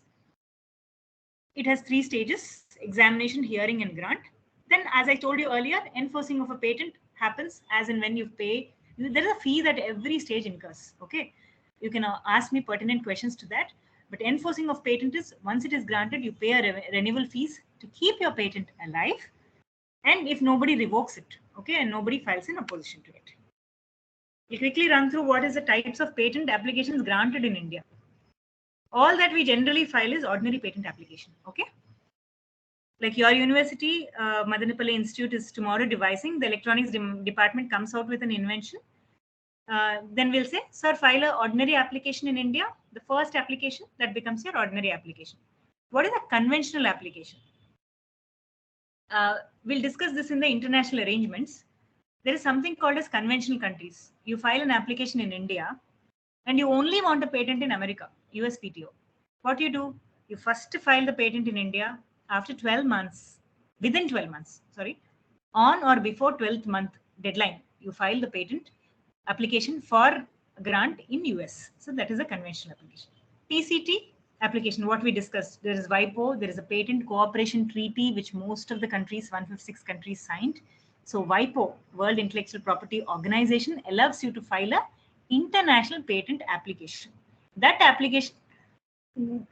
application you may file in India and go abroad, or say example, a research institute or someone has filed an international application. They want to enter India. Okay. When that application enters India, it is an international application. Patent of addition. You created a particular invention and then you realize that, an example I'll give you here. Someone created a particular inventor, someone in the sense, created a fire extinguishing method, extinguishing method for a particular room. Then he realized that there was a fault or there was a shortcoming. So after the patent was granted, he improved it by changing the valves and the connections, because you don't, for a patent of addition, usually you need not prove the inventive step again. So he made a change. Then you can file a patent of addition. What is a patent of addition? Any additions or improvements on your original invention can be filed with the patent office as a patent of addition. Advantage, it doesn't have another set of renewal fees you need not pay. So the renewal fees that you pay for the parent only will continue for this. Types of patent applications that can be filed. Provisional, direct complete. Yeah. Where to file? I'll discuss provisional. We have further down. So where do you file? Andhra, Tamil Nadu, Kerala, Karnataka come under the south wing, that is Chennai. If you are from Jharkhand and all the surrounding states, you file in Delhi. If you're Maharashtra, Gujarat, Rajasthan, you file in Mumbai. If you're from Kolkata and the surrounding states, you file it there. Okay. So appropriate office is the office where, there's a this is jurisdiction. So we all file in Chennai. Chennai is your jurisdiction. If you're an international applicant, what happens? If you don't have a place of business, then your patent agent like us becomes your address for service. But broadly, Delhi, Mumbai, Chennai, and Kolkata. Let's look at what a provisional application is. File a provisional application is to seal your priority date. There's a lot of emphasis on priority date, right? Like 2016, I had an invention in mind, which by the time I finished, it was 2018. I only wanted to file a complete specification. No. File a provisional application because it contains very little data. It is optional. Okay. It is to seal your priority date. When you know that the inventions are very, very fast growing in the field of apps today, if you miss one day, someone else may come out with that technology. I'll show you Samsung has 10 patents in the past 6 months. Okay. So someone else is also working on a similar, so this priority date becomes important. In such cases, you file a provisional. What do you need for a provisional? You don't need complete data. You need only the broad invention. It's basically to seal your date. You give a title, you give field. You may or may not give background. We give a background just to say what is there existing in the field. You may or may not give description. You can just describe in a few words. Optional drawings, no claims. So drawings is optional. You want, you can have it or you need not. So file a provisional application, and next 12 months, you can file anytime within the next 12 months. Deadline is the 12th month. Please file the complete specification. Difference is complete specification will give your experimental data, your detailed description, your entire disclosure, the best method, one embodiment, more than one embodiments. Embodiment is a more than one improvisation of the invention. It can also be done with 20 grams of a particular compound. It can also be done with 30 grams of another compound or another polymer. So you did it with 3 different polymers. So one embodiment will have one polymer. Second embodiment will have second polymer. Or, such kind embodiments is different ways in which the same invention is done. Is there a mechanism if you miss the deadline? No. You have to file the 12th month complete specification. I missed the deadline, ma'am. Can I extend it? Can you extend it? I'm ready to pay the fee. No, you will not be able to extend this deadline. So it creates a legal boundary. So priority date is very important. CS, and one important aspect is what you have disclosed in the provisional. Broadly, it should belong to the foldable electronic device. So it should not become a fan by the time it comes to a complete specification. It should broadly remain within the scope of a mobile phone. What happens if you are unable to file the complete within 12 months? There's a aspect where you can utilize it. It's called post dating. I'll not get into detail of it unless there is a case base. Suppose you are unable to file it, then you have to, with the available data, file the complete specification. Then you can post date the application to 6 months, but filing complete specification is mandatory. Yeah, so I think I'll move on because we have covered abstract, field of invention, and background. So you will be able to go through this object and summary. It's all for your, for you all to understand. Yeah, so no images and detailed description with, see, please provide whenever you file a patent, data is very important. See, I'm sure all of you are into a lot of experimentation. You have data which is failed data. You have data which is positive data or past data, positive or negative data. What happens? How do you prove to the controller that your data, the outcome of your invention is relied upon by the data you serve? Okay. So every time we see inventors not providing enough experimental data. Okay. There's a lot of confusion that in publication, you give a lot of data. When it comes to patent, you withhold the data. Okay. No, you have to, it is a reward for your disclosure. You can use people like attorneys like us or Surana to see that you don't reveal everything, but you reveal that 95%. There is a strategy in that where you're also disclosing. At the same time, failed data is equally important. How do you prove to the controller that, see, this failed, so this passed? So there must be a variable which caused the result to convert from negative to positive. That is very, very critical. So please provide experimental data, provide how it is done. Well in advance, you shouldn't come at the 11th hour, 59th minute. Well in advance, you should 3 months at least before your deadline, you should be able to have your data on hand and start drafting a complete specification. So that, because once you file the complete specification, you cannot add a single word. Even if you add, it is only typographical errors that are allowed, a small mistakes that you have missed, okay, for which there is a fees, there is a separate application form. So please see that your complete specification is a wholesome document. And we have discussed claims. One aspect that I did not cover earlier is unity of invention. One example I'll give you here. See, we had a case where, what is unity of invention? One invention should talk about only one invention. Okay, it should not talk about multiple inventions. For example, there was an inventor who made a reagent. Okay, a particular chemical substance, a reagent. Then he made a composition using. He used that reagent as a catalyst to run a reaction and gave a composition. And he put the reagent in the patent. He put the composition in the patent as a product, as a finally a particular formulation. The controller objected, saying that reagent which you use as a reaction catalyst is against unity of invention, because reagent is a different chemical. This final composition is a different chemical. So then it went on to, then the controller asked us to divide the patent into 2 parts. Okay, this is called as a patent of division. So why I'm mentioning this to you, one invention should be filed only as a single patent document. 2 inventions cannot be filed as a patent document. That is one, at least there should be unity of concept. Yeah, these are broadly that we classified. I wouldn't be spending much more time so that we are able to cover in entirety. So as you can see here, examples. What is a preamble?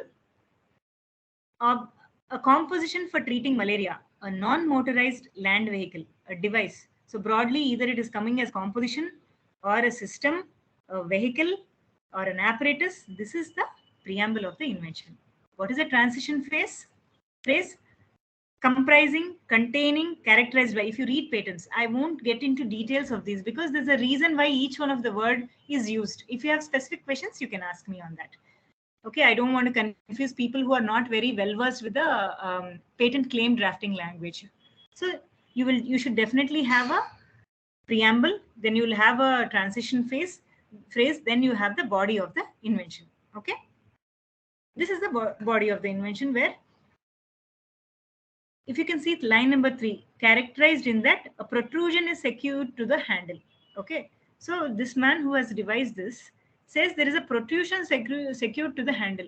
He's trying to tell you, after characterized in, that see, many of them made tennis bats. I made a protrusion to secure the handle, which is the novelty of my invention. So whatever you see before characterized in is already there. The game device, which is a tennis bat, was there. Why did he use characterized in? He wants to differentiate between a tennis bat, which is already there, and his tennis bat, which there is a protrusion in the handle. I told you earlier that patent rights are not absolute. Yes, there is an option to oppose your patent. You also have an option to oppose others' patent if there are several grounds. We'll quickly discuss those grounds. So there are 2 kinds of oppositions. So this is exercising of rights. Okay, you should oppose patents which are, you see a lot of this happening in pharma. If you see, last year I think someone filed a case against a very major pharma major, saying that the medicine is not available to everybody, to the public, at reasonable prices. It is exorbitantly priced, and there's no availability of the drug to the market. Okay, so you can, opposition is a mechanism. Okay, so you have pre-grant. What do you mean by pre-grant? Before your patent is granted, not yours, you should watch for patents in the field. Then you'll come across a particular patent. Okay, it is not granted yet. It is in prosecution. Once the patent is published, you will know that contents is available to everybody, like I showed you in the Indian Patent Office website. So what happens there is, you can go and look for yourself in your field, any patent that is filed, even if it's not granted, go and file a pre-grant opposition. Post-grant, the difference between pre and post-grant is, post-grant is only for people who are skilled in art in that field. Mobile industry fellow can only sue a opposition against a mobile industry, tire industry. You should prove that you are a person who is interested in that field. Oh, current trends. Okay. Idea is to close the session on time. So if you have specific questions, we'll touch upon, or else I'll quickly run through this. Why I put current trends here is, we have just seen the foldable device, but we have so many apps. In the current trend is artificial intelligence, app patents, so many apps. Your students may be working on so many apps. So you'll have this doubt. Can I patent my app? So Indian Patent Office has put a break on that. Okay. You can file a patent for an application. You can file, but a software is not per se patentable. Section 3K says that, I'm able to go. Yeah. Can you see 3K? Section K? Mathematical, business method, computer program per se, or algorithms. Okay. So anything that is a algorithm or a computer science patent has a difficulty in, see, if your invention license software, but there are mechanisms in which we are getting grants. It should contain patentable subject matter. It should not be a pure software, or it should not be a pure algorithm. I'm dealing with this section because most of the inventions currently lie in apps or software or a method of doing something. Okay, the invention should be obviously novel, inventive step, and disclosure should be enough. Yeah, but there are cases, if you see here, the legislative intent behind the use of term per se. Okay, the change has been, so 3K says that computer program per se. So how you can get a patent? Okay, you have to prove that software alone is not running the device, or the method is not run just by software. It is supported by some tangible things like, the hardware. You have to be able to prove that, or the other aspect is technological advancement. You have to prove that there's a long-standing problem within the software in the prior art. Okay, and we had a patent granted for Fpga technology, kernels Fpga. So the invention was basically running that program on a computer. But the invention was it reduced the time gap between big data. I think it belonged to the field of big data. So the data processing time was reduced from 150 seconds to 8 seconds. That is where the controller got convinced that though the program comes under computer program, running this program and the way the claim was written, you usually get method claims for this. Okay, so that's the reason I'm covering section 3K. Pertinent and particular questions to this I'll be able to take towards the end. Only thing you should remember is software in tandem with the hardware and technical problem in the prior art solved by your invention. Prove that big data, it took 150 seconds, sir. Controller, sir, this is how I have reduced 150 seconds to 8 seconds. This is my technical advancement. Grant me a patent. I just given a Uber Technologies patent which got granted.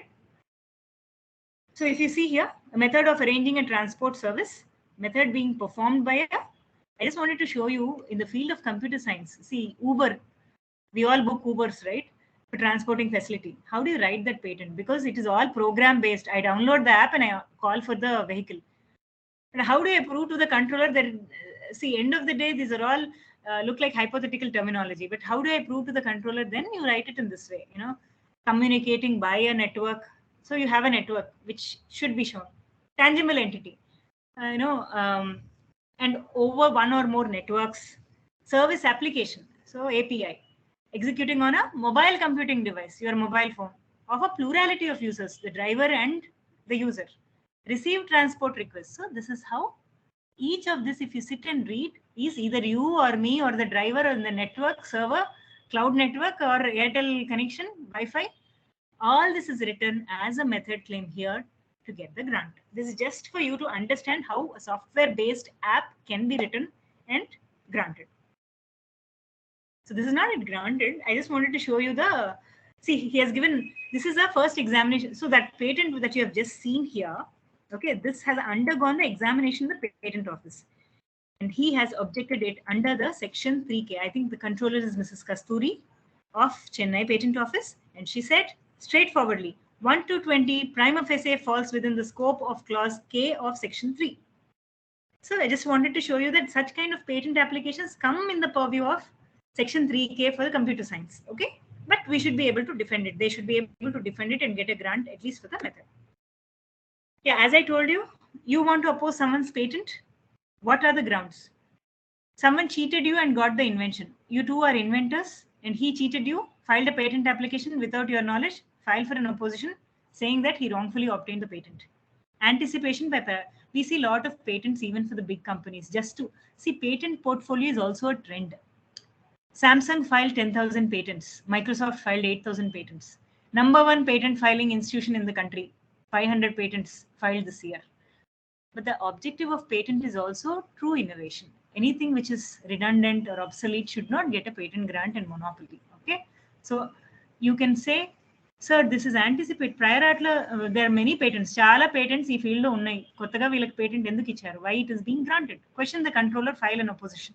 Okay, so anticipation by publication, prior claiming, prior use. Someone is doing the invention for 20 years in the market, and someone comes up filing a patent for that knowledge. Don't allow such patents. So it's also a mechanism where people should be questioned. A wrong patent granted also should be questioned. Okay, this is all our interest. So what we want, we know cases where out of public interest people file, and pre-grant opposition gives you that. Post-grant doesn't give you. Post-grant, anybody cannot file a opposition. Only pre-grant you can file. Insufficiency of description. Can you see here? Anybody can oppose your patent saying that you have not sufficiently disclosed the invention. So please disclose your invention. If you're a patentee, this is important for you. If you're an opponent, then the ground is different. Non-disclosure of information as per requirement. Okay, this is, see, there is a particular section where please listen carefully. Indians who want to directly file a patent application abroad without filing an Indian patent or a patent in India have to seek the controller's permission by filing a Form 25 and Form 25 under Section 8 and Rule 12. You have to intimate to the controller that your market is not there in India. I'm talking about softwares or startups. Some of the startups are not interested in filing Indian patent applications. Their market is in US or Europe. They only want to file a patent application and avoid the costs in India. So In that case, they have to file a separate form. First, inform the Indian Patent Office, Controller sir, we are not interested in Indian patent because we don't have market here. Allow us to file a patent abroad. Take the permission, go ahead and abroad. Because if you don't do that, here is a clause which says non-disclosure of information and someone can oppose your patent.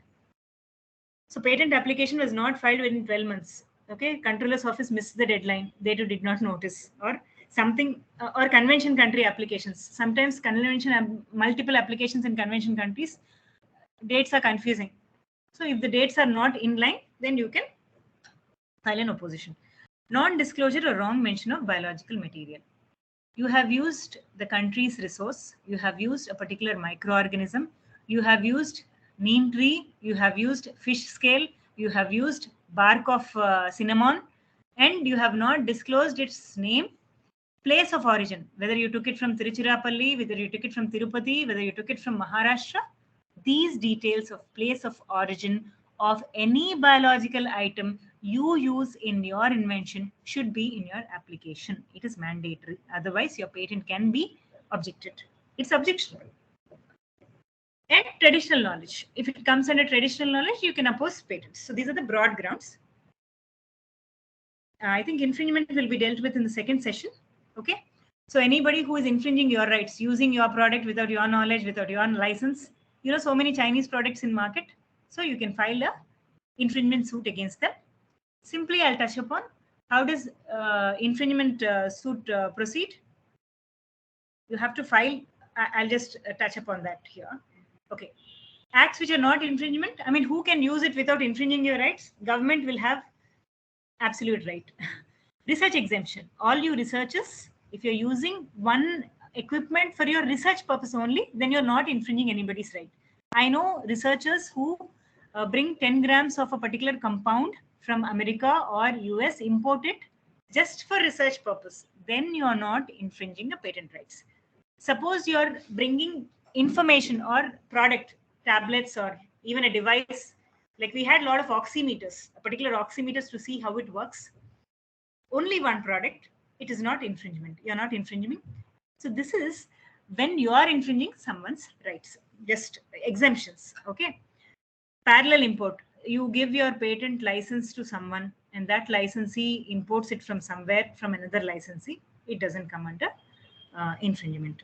Bolar exemption is for people who are in regulatory. You will understand that all these pharmaceutical products, you need to submit to Drug Controller of India. All these regulatory authorities, you need to submit information. Just to get that information, and you have to compare with the innovator product. In case if you're doing a simple study, say 15 grams of the drug or 20 grams of a drug or one product for analysis or comparison of your invention with the patented product is called Bolar exemption. So, what happens to your patent once you have filed? You're filing please clearly look at this.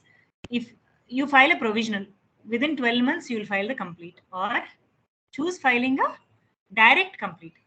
What you see here is with complete specification, if you file, your patent will automatically get published after 18 months. So this is the norm. Even if you ask or don't ask, the patent office will publish it at the end of 18 months. If you have filed a provisional and went to complete, 18 months from the filing of provisional. If you have filed a complete, then 18 months from the filing of the complete. Here, you should know that now there are important provisions in the Act. All of you should use. You can get your patent published quickly. Why you should get your patent published quickly? You can exercise your patent rights from the date of publication. So anybody who has infringed your patent here, this slide, retrospective damages or counterfeiting the products, you can snatch them, you can push them to the court, and all that process can start once your patent is published. So once your patent is published only, you can put patent pending on your product, okay? And you can exercise your patent rights, but you can file a suit in the court only after grant. Retrospective, that is, though only after grant you can file a suit, the damages will be calculated from date of publication. Then what happens? So someone may, if you can see this slide, on the right-hand corner, pre-grant opposition. So pre-grant opposition was filed. Then the controller will see whether opposition is valid or not. In the meanwhile, you should always file a request for examination on Form 18. Unless you ask the patent office, by this Form 18, sir, please examine my application, they will not open your file. So don't think that you filed your complete specification, you got a number, patent number, it got published. No, that doesn't end there. Unless you ask them to examine your patent by filing the Form 18, it will not get examined. Once you have filed the request for examination, then only a first examination report will be generated. And so see, if you can see right hand, penultimate box, FER issued. The first examination report will be issued once you file the request for examination only. We'll also talk about expedited examination. I'll come there. After you receive the, so what happened here? You filed a patent, you filed a provisional followed by complete, complete followed by publication, publication followed by the request for examination, or one thing is you can file complete specification along with request for publication and request for examination. Also, you can file all at the same time, because these days take advantage. Excuse me. Within a year, you can get your patent grant. So you all should work at how quickly you should move your patent application in the patent office. So file a expedited examination. I'll come to that slide later. So what happens once the examination is over? The examiner gives the report to controller. In the next 3 months, controller will give you first examination report to your email ID that you have registered while filing for a patent. In that examination report, he says novelty is there, inventive step not there. It comes under 3K objection. So please answer. He'll ask the inventor or the applicant. Then you have to answer to those questions in the next 6 months. So you have a 6-month window, but please finish the reply to first examination report as soon as possible, because that will expedite your grant. What happens if you don't do any of this on time? Any of the stage, if you do not file, see complete specification, if you didn't file, application abandoned. FER reply can be extended to a maximum of 3 months from 6 months. That is total of 9 months. You can't extend beyond that. Your patent application is abandoned. Most of the cases, there is no reinstating. You can't go back and get your application once the deadlines are missed. So please be wary of this aspect. Okay. Once the FER is issued and you have replied to your examination, if the controller is still not satisfied, he'll call you for a hearing. What is a hearing? It was earlier personal, physical hearing. He'll call you to the Chennai patent office, ask you to sit across. Agents can play the role, or you yourself as an applicant can also come. They always welcome applicants and inventors. Discuss your invention with him, and then it proceeds for grant under section 43. Once your patent is granted, he will email you the grant certificate and publish in the journal. There is a patent journal in the patent website which gets published every Friday. You can go through that to see if your patent has been. See, even publication comes in a journal, so you can keep watching it. So this is the same thing that we discussed, but along with the forms, okay, for you to go through. So I'll move on to the next window. Again, the timelines. Yeah, expedited examination, very important, because we don't want 10 years time. We don't want to give 10 years to the patent office to prosecute our patent. So what should I do to get my patent in 9 to 12 months or 12 to 18 months as early as possible? Use any of these clauses that is given here. See, you can ask for expedited examination. What happens in expedited examination? Within 9 to 12 months, you will get a patent grant. And now you should be, but there is a certain criteria. Either you should file a international patent application using, I'll discuss that, India as the international search authority. If you're a startup, you're a small entity, you're a female inventor. So please use this. Some of our applicants use this. They put their wives or sisters or children as inventors who are female, so that you can choose the expedited examination. Applicant is a department of government or an institution owned or controlled, financed by the government. Okay, central government based organizations. Or see, India has signed a PPH, Patent Prosecution Highway, with Japanese Patent Office.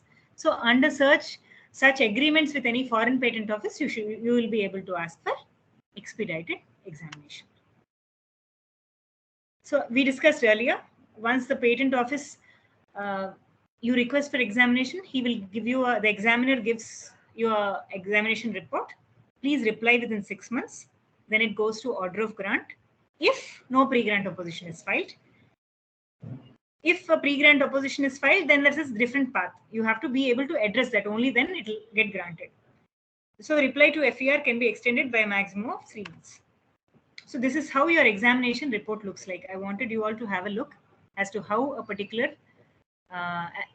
one Mr. Anil Acharya, patent application number, right hand top corner 2020-210-20690. So quite a quick processing, May 2020, not bad. Okay, so he has filed for a patent application. So this is how a first examination report looks like.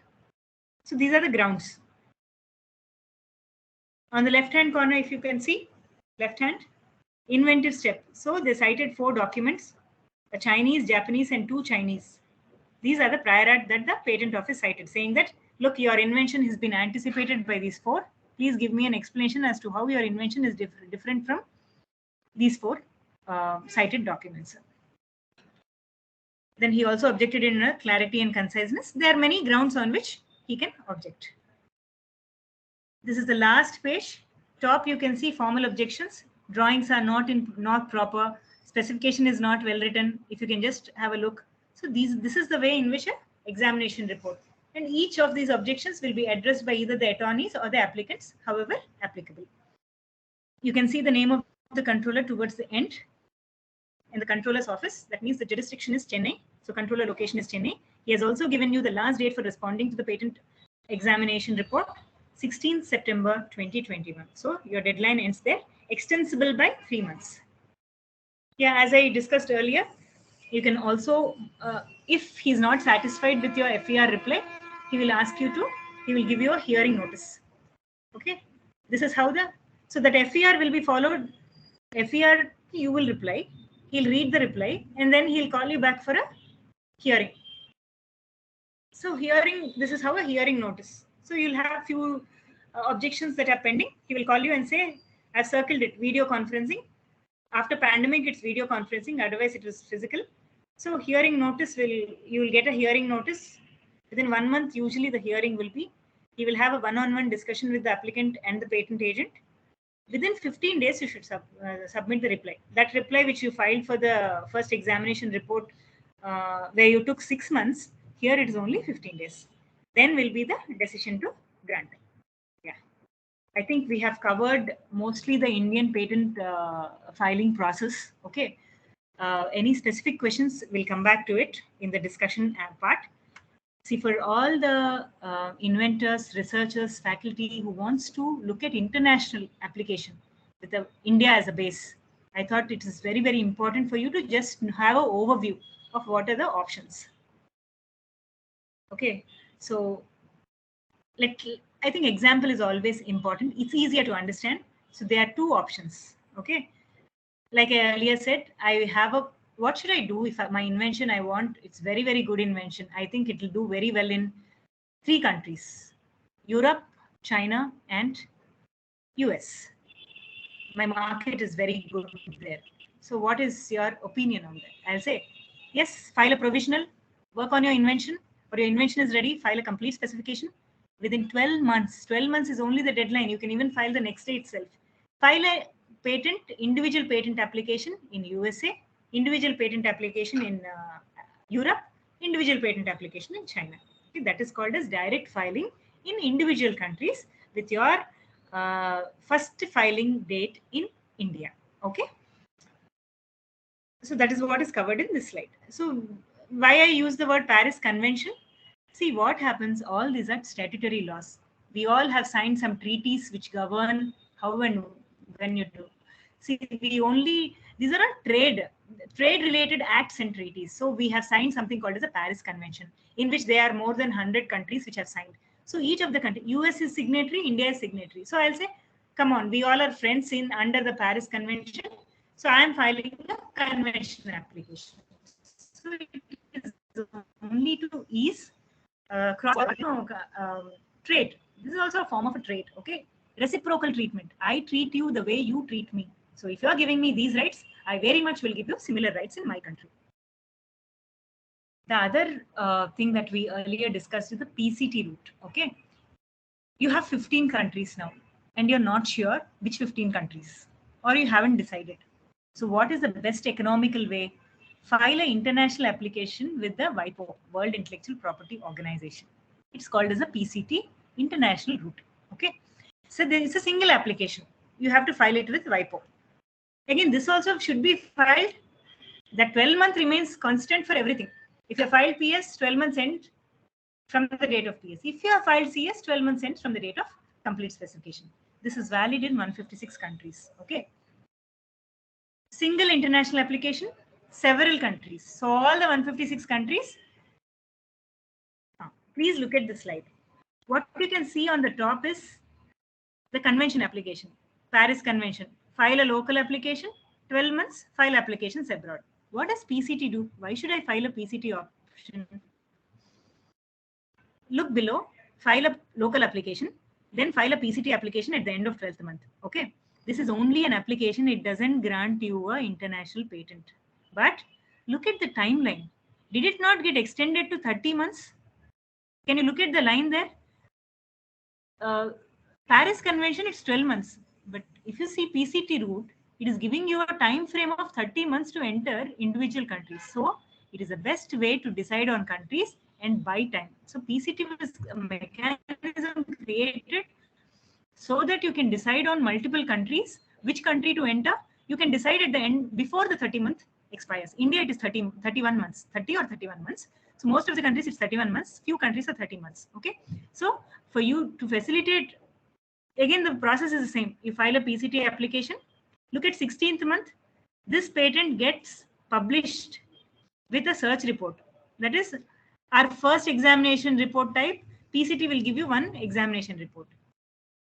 Then 18th month, you have a publication that happens, similar to our Indian patent application. Then 22 month demand. See, others I won't touch upon. These are the intricacies. What if the examination report is negative? Can I convert a negative report to positive? Yes, in PCT route, there are more than one mechanisms where if he's saying your invention is not a true invention, you have mechanisms where you can prove that your invention is a very positive invention and it has novelty inventive step. Why you should convert a negative international search report in the PCT route?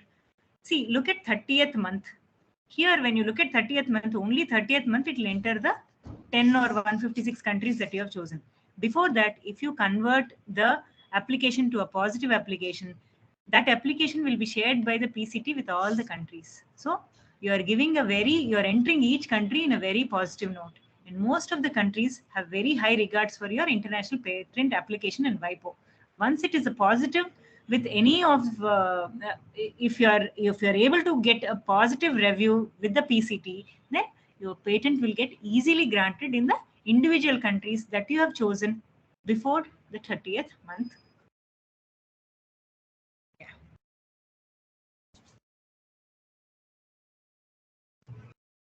Anything else that I've just missed upon? Yeah. Okay. Hello. Yes, madam. We are listening to you. Yeah. Yes, sir. So that's it. I think we are well within the timeline. I'll be able to take the questions now. Okay. Yes. Thank you so much, ma'am, for your productive session. This session actually thoroughly helped us for a clear perception regarding the detailed facts for safeguarding our research interests in the form of patents and copyright. Now we have one of the query in our chat box, where we have the question is how long the patent right will continue. So, ma'am, I kindly request you to respond to the query. Over to you, ma'am. Yeah. So, how long will the patent right be valid? Yes, it is 20 years from the date of. It is 20 years from the date of filing. Okay. If your date of filing is January 1st, 2020, it will be January 1st, 2040. So, it is almost the same across the world. Okay. Unless you have another priority date, we'll not get into those intricacies. When I say the filing date, it is the first filing date. One quick example I'll give you here. You file the first patent application in US, okay, and you are coming to India at the end of 12. So even at the end of 20 from the first filing date in US. I hope I answered your question. Thank you so much, ma'am. Till here we have this much queries in our chat box from the whole organizing. You want me to look at the chat box? I'll exit the presentation. Yes, ma'am. As much for now, there is no more questions in our chat box. But I have a question. Yeah. Please go ahead, sir. Yes, sir.